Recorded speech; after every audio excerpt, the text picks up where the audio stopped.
Yung nababagot ka at hindi mo alam kung anong gusto mong gawin, gawa ka na lang rin ito para may panghimagas ka mamaya.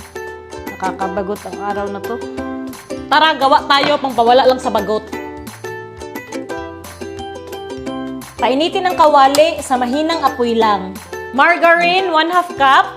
Tapos ilagay ko na rin ang asukal. Tunawin natin to ng maigi. Pag yan natunaw na, dito ko na ilalagay ang chocolate. 1/2 cup to, pwede ka gumamit ng kahit anong brand na chocolate yung afford mo. Siyempre, haluin ulit hanggang matunaw. Yung cocoa powder, 1/2 cup rin. Halo, Arn. Pag ganyan, na-feel mo naman na halong-halo na talaga, siguraduhin ha, nakapatay ang apoy para hindi maluto ang itlog. Mag-scramble kita ni Ron. Haluin lang, dapat ganito na yung consistency, oh. Oh. 1 cup to, pero kita nyo, hindi puno. Salain natin. Ate ka lang. O magyapon, sala-sala pa ka na unsa. Haluin natin to, nakapatay pa yung apoy ha.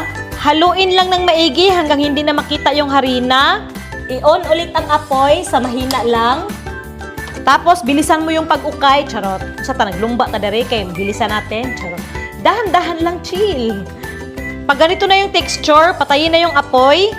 Kasi mag-dry pa naman ito mamaya pag medyo malamig na. Lagay na natin tong brownies. Tapos, i-flat. Ikaw na bahala sa toppings mo. Pwede mani.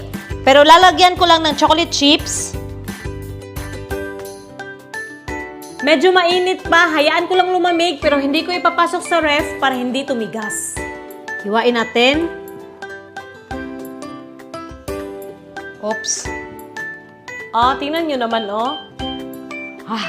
No? Grabe, napaka-fudgy sa loob, oh.